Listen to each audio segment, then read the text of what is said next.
আউযু বিল্লাহি মিনাশ শাইতানির রাজিম বিসমিল্লাহির রহমানির রহিম।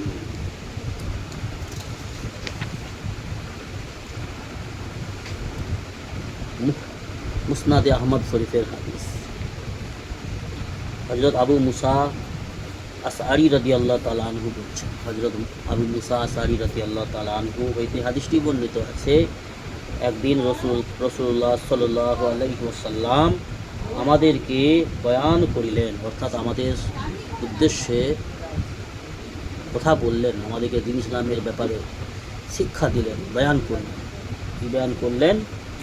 উহাতে তিনি এই ইরশাদ করিলেন, বয়ানের মধ্যে তিনি বললেন, এই শিরক রিয়াকারী হইতে বাঁচিতে থাকো। রাসূলুল্লাহ সাল্লাল্লাহু আলাইহি ওয়াসাল্লাম বয়ান করছেন, সেই বয়ানের মধ্যে বলছেন শিরক এবং রিয়াকারী হইতে বাঁচিতে থাকো। তো কি বলছেন বিস্তারিত? কেননা ইহা পিঁপড়ার চলার আওয়াজ হইতেও অধিক গোপনীয় হয়। যে শিরকগুলোর ব্যাপারে কথাটা আসতেছে, শুনে পুরোটা মনোযোগ সহকারে শুনে। এই শিরক অর্থাৎ শিরকটা কেমন সেটা বলবে। ওই শিরক এবং রিয়াকারী, লোক দেখানো, নেক আমল করা হইতে বাঁচিয়া থাকো। কেননা রাসূলুল্লাহ সাল্লাল্লাহু আলাইহি ওয়াসাল্লাম বলছেন, কেননা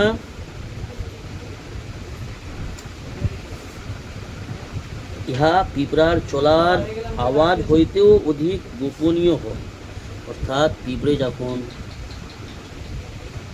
চলাফেরা করে, পিঁপড়ে কোনো রকম হঠাৎ চোখেও আসে না, তার পায়ের আওয়াজও শোনা যায় না, তারা কোনো রকম সোর সারাবাও করে না।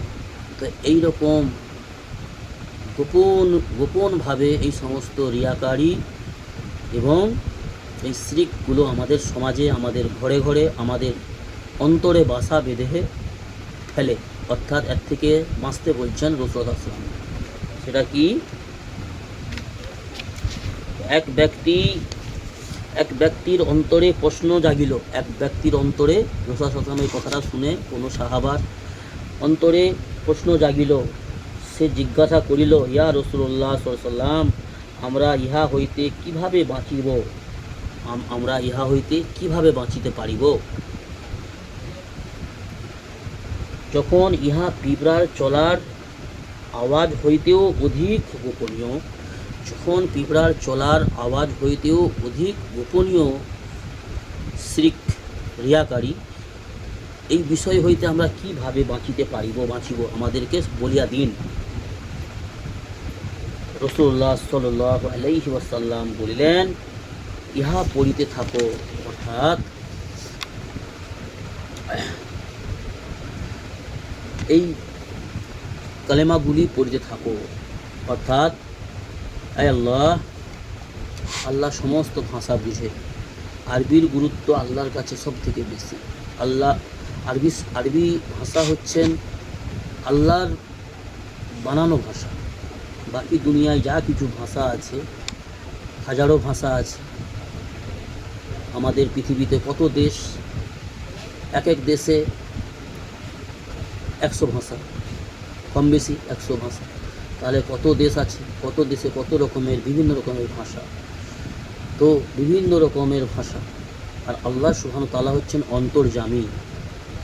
কেউ যদি মুখে প্রকাশ করে কোনো ভাষায় কোনো কথা বলে, সেটাও আল্লাহ শুনেন, বুঝেন। এবং কেউ যদি মুখে কোনো রকম প্রকাশ না করে, মুখকে, জুবানকে বন্ধ রেখে যদি অন্তর থেকে কিছু বলেন বা কিছু বলতে চাই, সেটাও আল্লাহ বুঝেন এবং আল্লাহ সে সমস্ত কথাও শুনেন। আল্লাহ এমন শুননেওয়ালা। তো আল্লাহর কাছে সবচেয়ে প্রিয় ভাষা হচ্ছেন আরবি, কেন আল্লাহ পাকের বানানো ভাষা। আর আল্লাহ সুবহানাহু ওয়া তাআলা এই ভাষা, কোরআন, আরবি ভাষাতেই আল্লাহ সুবহানাহু ওয়া তাআলা কোরআন নাজিল করেছেন। আরব দেশের মধ্যে আমাদের নবী মুহাম্মদ রাসূলুল্লাহ সাল্লাল্লাহু আলাইহি ওয়াসাল্লাম, আমাদের প্রিয় নবী, দো জাহানের বাদশা মুহাম্মদ মুস্তাফা সাল্লাল্লাহু আলাইহি ওয়াসাল্লামের অন্তরে এবং সমাজে। তো আরবি ভাষা ভালো, সব থেকে ভালো ভাষা। আরবি পড়তে পারলে, আরবি বলতে পারলে ভালো। তো আরবি ভাষা জানা, পড়া, বোঝা আর আরবি ভাষী হওয়ার পরেও যদি কেউ অন্যায় করে, অপরাধ করে, গুনার কাজ করে, জুলুম অন্যায় করে, আল্লাহ সেই ব্যক্তিকেও জাহান্নামে নিক্ষেপ করবে। আর অন্যান্য ভাষী যারা, তারাও যদি গুনাহ করে, অন্যায় করে, জুলুম করে, তাদেরকেও আল্লাহ পাক জাহান্নামে নিক্ষেপ করবেন, শাস্তি দেবেন। এবং অন্যান্য ভাষী যারা বা আরবি ভাষী যারা, তারা যদি নেক পথে চলে, দিন ইসলামের পথে চলে, আল্লাহর পথে চলে, আল্লাহর আদেশগুলোকে এবং আল্লাহর নিষেধগুলোকে পরিপূর্ণভাবে মেনে চলেন রাসূল সাল্লাল্লাহু আলাইহি ওয়াসাল্লামের সুন্নত তরিকায়, আল্লাহ সুবহানাহু ওয়া তাআলা সেই সমস্ত ব্যক্তিকে অত্যাধিক ভালোবাসবেন এবং তাদেরকে পুরস্কারে পুরস্কৃত করবেন, জান্নাতে দাখিল করাইবেন। অর্থাৎ আমরা যেহেতু বাঙালি, বাংলা ভাষায় কথা শিখেছি, বাংলা ভাষী, তো আমরা যদি বাংলায় আল্লাহর কাছে কোনো কিছু আবদার করি, চাই, বা আল্লাহর কাছে যদি মাগফিরাত কামনা করি, হেদায়েত কামনা করি, আল্লাহ সুবহানাহু ওয়া তাআলা সেটাও দেবেন। আমাদের ভাষা আল্লাহ বুঝেন। আল্লাহ হচ্ছেন আলিমুল গায়েব, অন্তর্জামী। তো এই আয়াতটা পড়তে রাসূল সাল্লাল্লাহু আলাইহি ওয়াসাল্লাম এই কালিমাটা পড়তে বলছেন, এই কথাটা বলতে বলছেন আল্লাহর কাছে। কি বলতে বলছেন? আল্লাহর কাছে এই ফরিয়াদ করতে বলছেন। এই সমস্ত রিয়াকার হওয়া থেকে এবং এই সমস্ত শিরক থেকে বাঁচার জন্য, রিয়াকার হইতে বাঁচার জন্য এই কালেমাটা পড়ার আদেশ করেছেন রাসূল সাল্লাল্লাহু আলাইহি ওয়াসাল্লাম। বলেছেন আল্লাহর কাছে ফরিয়াদ করো, হে আল্লাহ, আমরা আপনার নিকট ওই শিরক হইতে পানাহ চাইতেছি। হে আমার আল্লাহ, ইয়া রব্বুল আলামিন, আমরা আপনার নিকট ওই শিরক হইতে পানাহ চাইতেছি যাহা আমরা জানি না, এবং আপনার নিকট ক্ষমা চাইতেছি ওই শিরক হইতে যাহা আমরা জানি না এবং যেটা জানি। আল্লাহ, আমরা আপনার নিকট ওই শিরক হইতে পানাহ চাইতেছি যাহা আমরা জানি। সেই বিষয়ে যেগুলো শিরক, কোনগুলো শিরক, কোন বিষয় সব শিরক, যে সমস্ত বস্তু শিরক যে অন্তরকে খারাপ করে, শিরকের গুনাহ যে সমস্ত বস্তুগুলো, যে সমস্ত বিষয়গুলো যেগুলো আমরা জানি, সেই শিরক থেকেও আল্লাহর কাছে পানাহ চাইতেছি। এবং যেই বিষয়ে আমরা জানি না, যে শিরক এমন কিছু বস্তু আছে, এমন কিছু বিষয় আছে, এমন কিছু বাক্য আছে যেগুলোর দ্বারা শিরক হয়ে যায়, আমরা সেসব বিষয়ে জানি না, আমরা সমস্ত বিষয়ে অজ্ঞ, অতি সামান্য ইলম জ্ঞান আমাদের মধ্যে।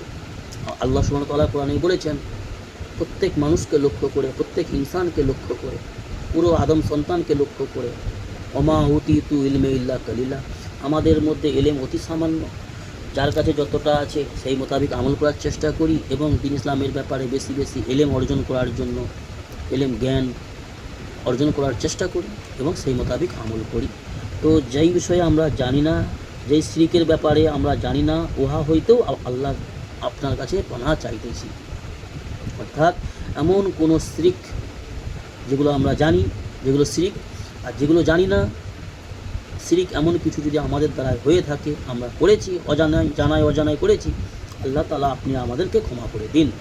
এই কালেমাগুলি আল্লাহ রাসূল সাল্লাল্লাহু আলাইহি ওয়াসাল্লাম পড়ার আদেশ করলেন সাহাবাদেরকে, অর্থাৎ আমাদেরকেও। সাহাবাদের জন্য যে সমস্ত আদেশ এসেছে আল্লাহর তরফ থেকে, মুহাম্মদ সাল্লাল্লাহু আলাইহি ওয়াসাল্লামের তরফ থেকে যে সমস্ত আদর্শ মেনে নেওয়ার, সেইগুলো আমাদের জন্য, প্রত্যেক উম্মতে মুহাম্মাদির জন্য দ্বীন ইসলামের ব্যাপারে সহি চিন্তা, চেতনা, বুঝ, জ্ঞান, ইলম হাসিল করার তলব অন্তরে পয়দা করার আল্লাহ তৌফিক দান করুন। এবং এই সমস্ত রিয়াকারী হইতে, শিরককারী হওয়া হইতে, কুফরিকারী হওয়া হইতে আল্লাহ আমাদের হেফাজত করুন। আল্লাহুম্মা আমিন। দ্বীন ইসলামের সহি জ্ঞান অর্জন করার এবং সহি জ্ঞান ইলম মোতাবিক নেক আমল করার তৌফিক দান করুন। আল্লাহুম্মা আমিন। খাতেমা বিল খায়র করে দিন, ইমানের সহিত আমাদের মৃত্যুবরণ করার তৌফিক দান করুন। আল্লাহুম্মা আমিন। সুবহানাল্লাহি ওয়া বিহামদিহি।